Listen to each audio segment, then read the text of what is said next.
Hello, dear fans, friends, and subscribers. Welcome to the daily cricket show, Cricket Happenings. Well, uh, there are no matches happening right now, and there is nothing to really talk about. So, what I'm going to do is I'm just going to have a sort of a quick glance on what's happening in the cricketing world and just talk about it and just probably with whatever substance it has, if at all I could elaborate on that. That is what I'm going to do today, dear friends and subscribers. So, one news that I would like to start off with is saying that, as you know, day night test matches are becoming slowly, as you know, now Pakistan and Australia are going to be playing the first day night test match, which is going to be played at Gabba in Brisbane. And Gabba in Brisbane is going to be seeing its first ever day night test match after the day night test matches have started being playing in all the parts of the cricketing globe.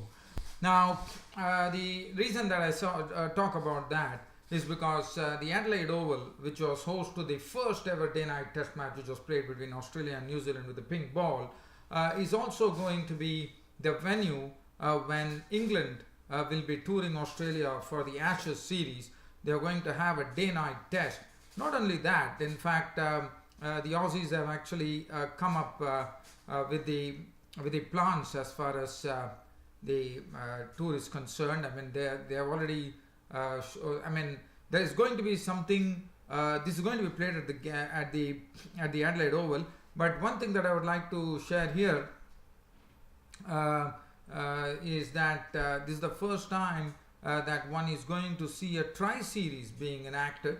It is going to be a T20 tri-series it's going to be between. It is something something unique that is going to happen as far as cricket is concerned, according to me, because it is going to be a T20 series, which is going to be a tri-series with New Zealand included in the mix. So basically, it's going to be New Zealand, Australia, and England. And what a series that is going to be! I mean, T20s is something which is in vogue now, and I think that is going to be a sort of a wonderful experience because it's a T20 series. We have seen 50-match one-day series, but now we are going to probably seeing the first ever T20 tri-series happen, and I thought that is a great move.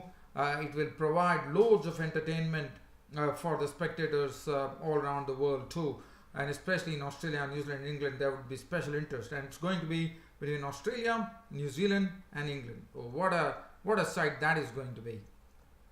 Now, just veering away from here, let's have a look at South Africa. Well, South Africa, as you know, they did very well in Australia, as you all know. And yesterday there was the news that AB de Villiers wouldn't be fit and Du Plessis will be still holding the reins for the captaincy. And now comes another news here. Now that is something that South Africa won't be happy. I mean, Dale Steyn is their kingpin bowler. Yes, definitely. We see that Kagiso Rabada has almost taken over, no doubt about it. But Dale Steyn, with all his experience, is going to be very, very missed. And in fact, not only is going to be missed in the South African tours, but also is going to be missed in the Indian Premier League, where he also plays a very good role. And the reason is that Dale Steyn has to recuperate from an injury, and now probably one would be seeing Dale Steyn in action in the year in the year 2017 for sure, but it would probably happen in the month of June. So that essentially means that Dale Steyn is out of the Indian Premier League 2017 as well, which is not good news. Now, the other thing that as far as now let's talk about England and India and see what exactly it means. Now, India and England, India definitely on a roll, no doubt about it. And after the test match was over, Alistair Cook, the English captain, made a statement saying that it's now, Joe Root is now ready to captain the side. Yeah, definitely it's a great encouragement to Joe Root. But one was wondering, as the coach Bayliss has said, that he was a bit surprised at Cook's statement. But one does not know whether that is a sort of a signal that Cook is sending right now to the cricketing world that it's time for him to say goodbye. One does not know, but he has definitely made that statement. And let's keeping the topic on the India-England series. It was, as you know, James Anderson, their kingpin bowler, who has not been a kingpin bowler on this Indian tour for sure, made a statement saying that the Indian success and also Virat Kohli's success as a great player is probably because of the Indian pitches that he's able to get away. But now James Anderson made that statement. That statement definitely riled the Indians. As we know, when James Anderson was the last man dismissed, Ravichandran Ashwin definitely did not show any aggro, but he actually probably conveyed the message that India were not happy with what they heard from James Anderson. It was pretty sad, according to me. James Anderson made a statement that India were getting away because it's only Virat Kohli. He was probably pointing at Virat Kohli and saying that Virat Kohli was able to get away because it is India. Now, well, he made that statement. To me, if I really go back and really try to see, in my opinion, I thought Anderson probably made a statement a bit too early. As you would remember, India went to, he probably, the main thing that he said is that in England pitches or abroad, it's not easy to play the moving ball. Yes, we all know about it. But the statement that he made, one does not know whether Anderson knew that in the year, I think it was in 2016, I really don't remember, I think it's 2016 probably, where, yes, it was 2016, because after the World Cup, India went to Australia, and one knows the tons of, Virat Kohli definitely didn't start off in a very good manner, so one was a bit concerned, but later on he caught on, and one knows how many centuries. In my reckoning, he made 3 centuries, if my stats are right. He made 3 centuries on Australian pitches. Now, is that something James Anderson took into consideration before making a statement where he actually did not give much value to Kohli's innings, saying that probably Kohli will, yes, he probably based it on the fact that when Kohli went to England, as you all know, England, we saw Kohli was a complete failure.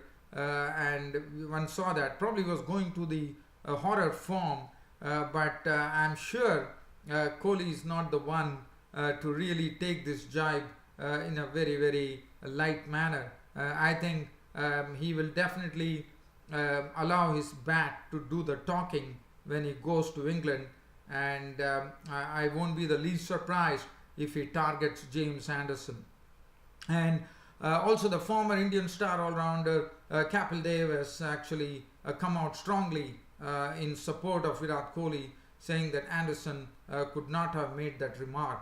Yes, and one understands, because England definitely are smarting from a series defeat right now against India, but one probably thought that Anderson could have probably not made the comment in the mid of the series. Probably once the series would have ended, he just made the comment, which I don't think it really is something which really, it's not something that will really make the team gel, So I thought probably the timing was not right. And also, I thought Anderson should have really considered the circumstances. You could have considered the facts and figures.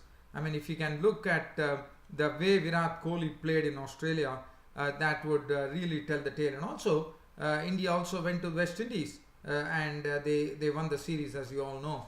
So probably West Indies, they would probably dismiss it, saying that they are a bit weak, but nevertheless it was something that India did after going abroad. So that is something that Anderson definitely needs to keep in mind.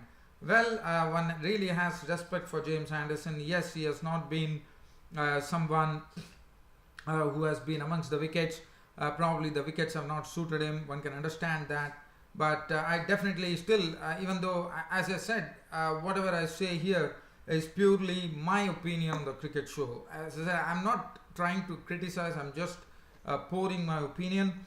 I do have the find respect for James Anderson as a very, very good English bowler. I mean, as you know, he's on the top of the wicket charts in the sense he's the one who's the highest wicket taker now. He's also, as you know, in this year he also overtook the great Sir Ian Botham, who is now commentating for England in India in the India-England Test series. So, but James Anderson, I do have respect for him as a bowler. He's a wonderful bowler, a wonderful swing bowler. But probably one was thinking whether that statement that he made was really, really warranted. Well, so that is as far as that is concerned. So now let's rest that over there and look at what is the next thing that we could talk about. Now, Pakistan, as I said, and Australia are going to be playing in their first day-night test match. It's going to be played at Gabba in Brisbane. Gabba in Brisbane is going to be seeing their first ever test match with a pink ball, a day-night test match. And Wahab Riaz, as you would remember, gave a torrid time to the now retired Shane Watson from Australia. One would remember that over in which Wahab was all fire and brimstone, and I mean Shane Watson was really looking like a rabbit under the headlights, as you would remember. Now he has definitely said, he just made a statement there saying that he will be bowling very aggressively at the Australians, and I think the battle has already begun with that statement that Wahab has made, and Australia are not the ones to really probably give an inch or take an inch here, and I'm sure that they would be eyeing Wahab Riaz there. But we know Wahab Riaz can really turn it on. He ramps up his pace at times, which really makes it very difficult, no doubt about it. And so these are the news. And also the Mickey Arthur, the coach, the former coach of Australia, now the coach of the Pakistan cricket team, has said that his team has to make at least 270 to 300 runs, which definitely will give them a chance to actually bowl out the Aussies twice. Now that is something that one has to wait and watch whether that happens. But he has based it on the fact by saying that Aussies have 7 left-handed batsmen in their ranks, and the Pakistan team has left-handed bowlers who could really worry the Australians. So that is something that what statement Mickey Arthur, the current coach of the Pakistan cricket team is concerned, has made. How true that statement is will be known when Pakistan and Australia take on each other in the first ever day-night test match at the Gabba in Brisbane. So Gabba in Brisbane is going to be seeing its first ever day-night test match, and what a great spectacle that is going to be. And Pakistan was also coming to Australia after quite a long time, one reckons, and they have never won a test series in Australia. So Pakistan will be definitely thinking in those lines. I mean, you always have to be positive. So Pakistan will be probably thinking in those lines. But I think there really lies a real battle ahead between the Aussies and the Pakistanis with the start of the first day-night test match, which will be played at the Gabba ground in Brisbane. Well, dear fans and subscribers, as I said, there was not much cricket matches happening today, so it was basically something where I had a look at what was happening in the cricketing world all round. I hope you all loved this cricket broadcast of mine. There's more to come tomorrow on my next cricket broadcast. Until such time that happens, it's good night.